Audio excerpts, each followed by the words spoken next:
right? I'm sitting here with Dom and Matt from Muse at Backstage at Gloria. Hi. Hi, how are you? I'm really good. How are you? Hey, we're doing good, thanks. That's great. You're playing in front of 600 people tonight. Wow. So when was the last time you had such a small audience? Well, we did one little show in New York a few months ago that was maybe about the same. It might have been a little bit bigger. So the last time we actually played a concert like this, though, that wasn't like for radio, was probably in 1999 maybe, or something like that, or maybe 2000, something like that. Yeah, a long time ago. Yeah, but it's going to be fun. You know, we're looking forward to it because we spent a lot of time playing this summer, playing large outdoor concerts, festivals, and big audiences. And it's nice to be in a small venue where you can see everybody and you can see their eyes, you can see their faces, and so it feels more intimate. It should be good fun. Yeah. 3 words to describe your latest album, Drones. Rocking. Rocking? Yeah, got a word? No. You got anything? Very good. Very good. Rocking, very good. Yeah, that's great. That's great. Very simple, yeah. So. Correct me if I'm wrong, but your You're album, your album is a concept album. So yeah, pretty much, yeah. and you're painting quite a dark picture there. You're talking about freedom is alone, and we're like controlled by drones and machines. Yeah, I kind of wrote an album sort of just thinking about drones, what the word means, you know, both in terms of technology, but also the abstract meaning, you know, of what it is to be kind of like a robot or to be unhuman, to be have no feeling. And the album kind of expresses sort of this in different ways, you know. So some of it's about war, some of it's about you know, robots, personal problems, or everything, you know. Every interpretation you can have of drones. But I think in the album there's actually an uplifting moment, like songs like Defector and like Revolt and Aftermath is kind of like the feeling of the human, like the human emotion wants to always come out, you know. But Revolt is quite dark.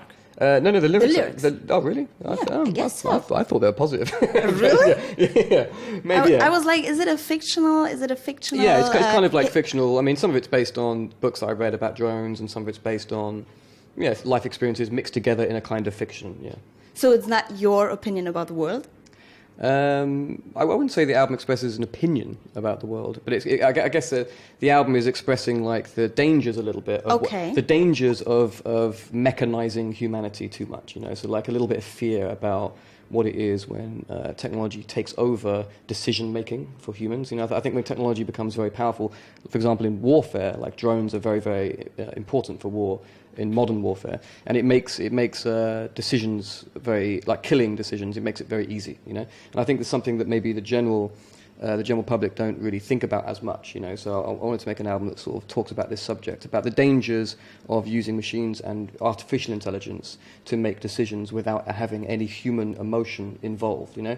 I think when governments and you know, large corporations and things like that make decisions based on sort of the mathematic and efficiency of machines, you end up making decisions which are not the best for people, you know, and for humans, you know. So I think that the album is kind of expressing this. You know, it's really I guess it's really the story of, not the album, but, you know, the concepts behind it is like the story of what industrialization has done to humanity in the last 100 years, you know. It's kind of taken humans away from nature, taken us away from each other, and away from empathy, and away from caring, you know. And I think that the album is kind of expressing the dangers of that, you know, and the direction that technology is taking us, you know. So it explores lots of themes, you know, and it sort of presents itself in a sort of first-person narrative, kind of slightly fictionalized. But the general message, I would hope, is that, you know, that people feel that human emotion should always prevail, and empathy should play a bigger role in government decisions, warfare decisions, corporate decisions. So it's somehow a political approach, maybe. Yeah. But I think for me, like, I sometimes get more moved politically by things which are, you know, fictions or stories or ideas. Like, you know, I've always loved like 1984. I think it's a great book. You know, clearly a fiction, but everybody can see the reflection of this in you know, back in those days, in the mid 20th century, the threat of communism and so on. I see. So I think that, you know, but I like presenting political ideas in a sort of fictional sort of format, you know. Well, in times where streaming services get bigger and bigger, and streaming businesses. Why do you think about doing a concept album right now? Because we've learned that actually bands have to tour more often, and that the album as itself is not quite as important as it used to be.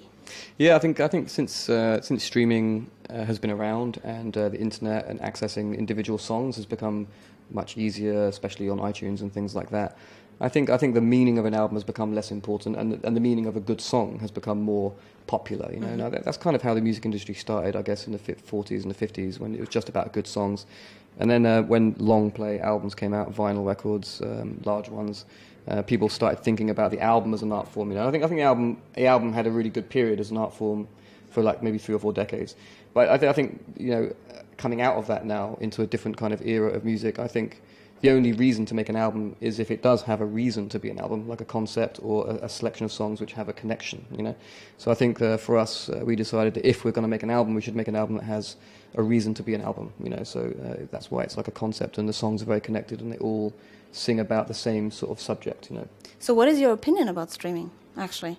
Have you ever considered of not providing your music for streaming services?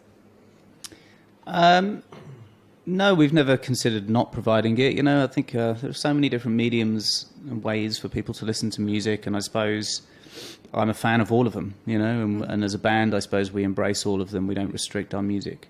Obviously, there's some people that have decided to do so, but I think, you know, for us, it's always been about, you know, getting your music out to as many people that want to listen to it, you know, and streaming is obviously a massive part of that these days, so I don't think we'd ever restrict it, but I think people are becoming more and more used to it now. I mean, you know, like from moving to a CD to a digital download was such a big thing when it happened, and obviously affected the CD, and then obviously piracy was such a big thing, but I think that almost doesn't feel like such a big issue now for the music industry. It's more about just people accessing music really quickly and efficiently and on whatever device they have in their pocket. So, you know, I think we've always tried to embrace technology and technological ideas like that. So I don't know where it's going to go in the future, but it seems that streaming is obviously the way forward at this stage.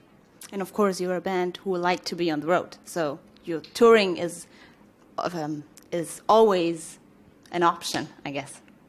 Yeah. I mean, just selling records. Yeah, we've always loved touring. I mean, we love performing. We love making records. We love all of it, you know.